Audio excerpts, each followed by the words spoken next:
आज एक बहुत ही दुखद वीडियो देखने को मिला जिसमें पौड़ी जनपद के एक 32 वर्षीय युवा जितेंद्र सिंह बोलते हुए देखे गए। वो कह रहे हैं कि मेरी मृत्यु का जिम्मेदार बीजेपी के एबीपी का प्रदेश मंत्री हिमांशु चमोली होगा और उन्होंने उसके बाद अपना सुसाइड कर लिया। ये हिमांशु चमोली बहुत ही ताकतवर व्यक्ति है भारतीय जनता पार्टी के युवा मोर्चे में, और ये विजय वर्गीय और इनके जो गौतम जो इनके प्रदेश के प्रभारी हैं उनके साथ उनकी कई फोटोग्राफ्स देखने को मिल रही हैं। दगड़ियों, जो खबर मैं आपके लिए लेकर आया हूं वो बेहद ही सनसनीखेज है, संवेदनशील है। हमारे उत्तराखंड के युवा कब तक नेताओं का निवाला बनते रहेंगे। वो अंकिता भंडारी वाला केस याद है ना आपको? आज मैं एक ऐसे मामले का खुलासा करने आया हूं जो आप देखकर हैरान हो जाएंगे। आपको समझ जाएंगे कि क्यों सियासत और निगलने वाली बात मैं कर रहा हूं। बस गुजारिश आपसे यह है कि आप अंत तक मेरे साथ इस वीडियो में बने रहें। नमस्कार, पहला दगड़ियों, मैं पंकज रौतेला, आप देख रहे हैं उत्तराखंड न्यूज। दोस्तों, मैं बताने आया हूं कि कैसे उत्तराखंड बीजेपी युवा मोर्चा के महाभ्रष्टाचार ने एक व्यक्ति की जान ले ली, एक युवा की जान ले ली। मैं बताऊंगा कि कैसे एक चौंकाने वाले नए खुलासे ने बीजेपी वालों की नींद उड़ा दी। दगड़ियों, उत्तराखंड की राजधानी देहरादून से एक दिल को दहला देने वाला और सोचने पर मजबूर कर देने वाला यह मामला आया सामने, जो मैं लेकर आया हूं, जिसने पूरे राज्य को हिलाकर रख दिया। दगड़ियों, 32 साल उम्र, नाम जितेंद्र कुमार, जिसे अपनी जान देने पर मजबूर होना पड़ा। जान देने से पहले उसने पूरी कहानी सोशल मीडिया पर बयां कर दी एक वीडियो के जरिए। बीजेपी युवा मोर्चा के प्रदेश मंत्री हिमांशु चमोली को सीधे सीधे करोड़ों के कर्ज हड़पने और धोखाधड़ी का आरोपी ठहराया। यह घटना सिर्फ एक व्यक्तिगत त्रासदी नहीं है दगड़ियों, बल्कि राजनीतिक और सामाजिक जो विसंगतियां हैं उनको दिखाने वाला एक आईना।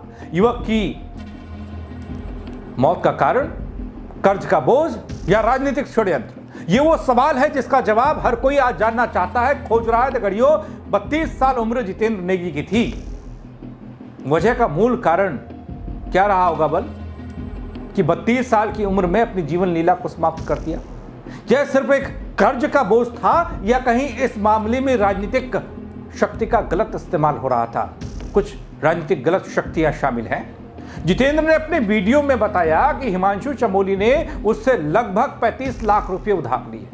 35 लाख रुपए, 32 साल की उम्र है, 35 लाख रुपए उधार हिमांशु चमोली ने लिए, जो उसने अलग अलग जगह पर अलग अलग स्रोतों पर लगाए। उसके लिए कि भैया मेरे को यहाँ ये करना है, यहाँ मुझे ये करना है, यहाँ मुझे ये करना है, मतलब अलग अलग तरीके से, कहीं दुकान खोलनी हो, कहीं फैक्ट्री लगानी हो, कहीं कुछ करना हो, इस तरीके से। उसने कहा कि ये पैसे मर्सिडीज खरीदने, न्यूज़ पोर्टल खोलने और अन्य व्यावसायिक कामों में लगाए जाने थे। लेकिन हिमांशु ने न सिर्फ ये पैसे वापस नहीं किए, बल्कि उसके अलावा उससे और भी धोखाधड़ी की गई।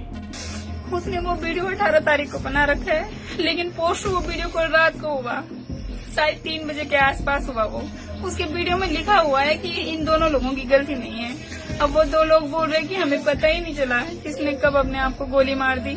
मेरे भाई का नाम जितेंद्र कुमार है और मेरे भाई वो ही है जिसको जो कूड़ेदान के लिए लड़ रहा था। उसके और भी वीडियो है कूड़ेदान के लिए लड़े हुए, देख लेना आप। उसकी गिरफ्तारी भी हुई उस दिन, उसे लेके भी गए। उस दिन भी बहुत झोल झाल हुआ सर हमारे साथ में। और आज भी हमें, मेरे भाई कुछ दिन से यही पौड़ी में था। कल रात 9 बजे वो पौड़ी, उसका लास्ट कॉल मुझे 8 बजे के करीब है। पेट्रोल डलाने की बात वो कर रहा था मुझसे, पेट्रोल डलाने, तो स्कैनर भेज रहा हूँ मैं तुझे, तो पैसे डालना। उसके बाद मेरे कोई भाई कॉल नहीं आया। फिर सुबह जब मेरे भाई ने, छोटे वाले ने मुझे 6 बजे कॉल किया, 6 बजे उसने मुझे बोला कि तू घर आ जाओ तुम लोग, कि हुआ क्या है। तो यहाँ पे पता चला, हमें आगे मेरे भाई को यहाँ पे 4 बजे लेके आए 2 लोग। एक का नाम शायद उसमें सौरभ खंडूरी है और एक भगवान सिंह करके एक भैया है। ये बोल रही है उसी के दोस्त हैं, पहले भी थे उसके दोस्त, उसके साथ में थे ये। इन्होंने बोला कि वो जो फ्रंट सीट होती है गाड़ी की, एक तरफ से भैया गाड़ी चला रहे थे और दूसरे साइड में उसे ये बोल रहे हैं कि उसने यहाँ बंदूक रखी और गोली लगा के उसने, सिर्फ उससे पहले ये बोल रहे कि उसने एक पोस्ट डाल रखा है जो आप लोगों ने भी देखी होगी, जिसमें आप लोगों ने देख, वो बोल रहा है कि हिमांशु चमोली जो मीन है उसका, जिसकी वजह से आज मेरा भाई इस दुनिया में नहीं है। उसने मेरे भाई, आज उसकी वजह से मैं जो अपने भाई के साथ हमेशा खड़ी थी, आज मुझे ये बोलना पड़ रहा है कि मेरे भाई इस दुनिया में नहीं है। उसने वो वीडियो 18 तारीख को बना रखा है, लेकिन पोस्ट वो वीडियो कल रात को हुआ, शायद 3 बजे के आसपास हुआ वो। उसके वीडियो में लिखा हुआ है कि इन दोनों लोगों की गलती नहीं है। अब वो 2 लोग बोल रहे हैं कि हमें पता ही नहीं चला किसने कब अपने आप को गोली मार दी।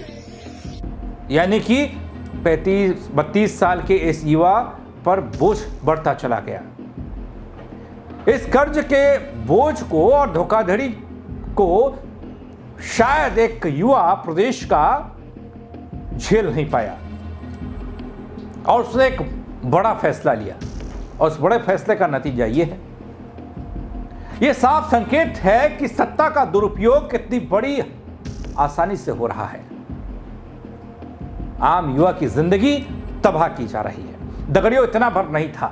जितेंद्र ने आरोप यह भी लगाया था कि हिमांशु ने मुख्यमंत्री कार्यालय के ओएसडी के नाम से भी पैसे लिए, जबकि मुख्यमंत्री कार्यालय ने साफ किया कि ऐसा कोई ओएसडी नियुक्त नहीं है और यह पूरी बात झूठ है। यह बात साबित करती है कि सत्ता के नाम पर लोगों को धोखा दिया जाता है। राजनीतिक दलों की साख और जिम्मेदारी पर सवाल उठते हैं जब उनके नेता ऐसे घोटाले में पाए जाते हैं या कहें फंस जाते हैं। दगड़ियों, देखिए बीजेपी ने क्या किया। जब बात गले तक आ गई तो बीजेपी युवा मोर्चा ने इस मामले में तत्काल कार्रवाई की और हिमांशु चमोली को प्रदेश मंत्री पद से हटा दिया गया, जिसका पत्र भी सोशल मीडिया पर खूब तैर रहा है, वायरल हो रहा है। लेकिन यह घटना पार्टी के लिए गहरा आघात दे गई। जितेंद्र का वीडियो सोशल मीडिया पर तेजी से वायरल हुआ तो बीजेपी संकट में आती दिखी, जिसने पूरे क्षेत्र में हड़कंप मचा दिया, देहरादून से लेकर उत्तराखंड भर में। वीडियो में जितेंद्र ने युवाओं से सतर्क रहने और भरोसा करने से पहले सोचने की सलाह दी है। दगड़ी, यह वीडियो न केवल एक अपनी जीवन लीला समाप्त करने वाला है या इसमें कहे गए वो शब्द बयान, बल्कि एक सामाजिक चेतावनी भी यह है। यह दिखाती है कि आज के युवा किस मानसिक और वित्तीय संकट से गुजर रहे हैं और उन्हें धोखा देने वालों के खिलाफ कैसे आवाज उठानी चाहिए। अगर धोखा देने वाले सियासी तौर पर आपसे जुड़े हों तो फिर आवाज और बुलंद होनी चाहिए। घटना के बाद पुलिस प्रशासन ने तुरंत कार्रवाई की। दगड़ियों, फॉरेंसिक टीम ने जांच पड़ताल शुरू की और आरोपी हिमांशु चमोली को हिरासत में लिया गया। पूछताछ जारी है। पुलिस क्या कह रही है, देख लीजिए। आज सुबह पौड़ी ब्लॉक तलसारी गांव से एक सूचना हमारे पास प्राप्त हुई, जिसके अंतर्गत एक व्यक्ति के द्वारा अपने सिंगल बोर वेपन से खुद पर गोली चलाकर आत्महत्या कर ली गई है, जिस पर कार्रवाई करते हुए मौके पर पुलिस टीम को रवाना किया गया। मौके पर ये पाया गया कि इस व्यक्ति के द्वारा गाड़ी में बैठकर स्वयं पर गोली चलाई गई है और आत्महत्या कर ली गई है। मौके पर हमारी टीम्स, एफएसएल की यूनिट्स और मोबाइल फोरेंसिक की यूनिट्स को रवाना किया गया और मौके से सभी साक्ष्य को एकत्रित किया जा रहा है। पंचायतनामा की कार्रवाई करने के उपरांत इसमें पोस्टमार्टम की कार्रवाई की जाएगी। साथ ही साथ परिजनों से बात करते हुए शिकायत लेकर इसमें मुकदमा पंजीकृत करने की कार्रवाई की जा रही है। इसी के साथ ये भी तथ्य प्रकाश में आए हैं कि इस व्यक्ति के द्वारा सुसाइड करने से पहले सोशल मीडिया पर एक वीडियो अपलोड किया गया है और इस वीडियो में उनके द्वारा किसी एक व्यक्ति के विरुद्ध आरोप लगाए गए हैं। इस पर कार्रवाई करते हुए हमारी टीम्स के द्वारा जिस व्यक्ति के विरुद्ध आरोप लगाए गए हैं उसे गिरफ्तार किया गया है और अभी हमारी टीम्स के द्वारा डिटेन करने के उपरांत पूछताछ की जा रही है। पूछताछ करने के उपरांत जो भी इस मुकदमे में साक्ष्य आएंगे, जो भी तथ्य प्रकाश में आएंगे, उसके आधार पर अतिरिक्त कार्रवाई हमारी टीम्स के द्वारा की जाएगी। अब दगड़ियों, हालांकि जांच प्रक्रिया चल रही है, लंबी और जटिल हो सकती है, पर यह देखना होगा कि क्या सिस्टम पीड़ित को न्याय दिला पाता है या फिर मामला यूं ही ठंडे बस्ते में चला जाएगा, क्योंकि कनेक्शन सियासत से जुड़ा है।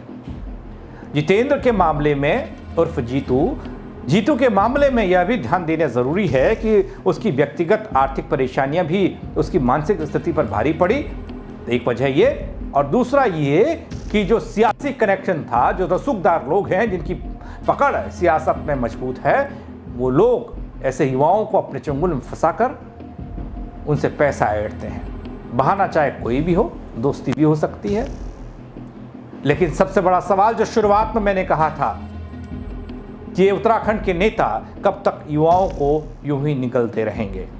पहले अंकिता भंडारी वाला केस, अब ये जितेंद्र वाला केस, सतर्क रहने की जरूरत है युवाओं को दगड़ियों। इस खबर को लेकर आपकी राय क्या है, आप कमेंट के जरिए बता सकते हैं और साथ ही खबर को लाइक करें और शेयर करें, सारे युवाओं तक पहुंचाएं। मेरे साथ जुड़ने के लिए बहुत शुक्रिया आपका। जय उत्तराखंड।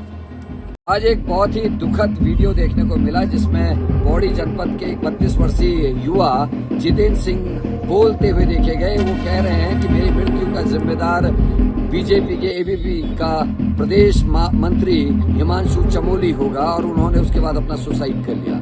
ये हिमांशु चमोली बहुत ही ताकतवर व्यक्ति है भारतीय जनता पार्टी के युवा मोर्चे में, और ये विजय वर्गीय और इनके जो गौतम जो इनके प्रदेश के प्रभारी हैं उनके साथ उनकी कई फोटोग्राफ्स देखने को मिल रही हैं।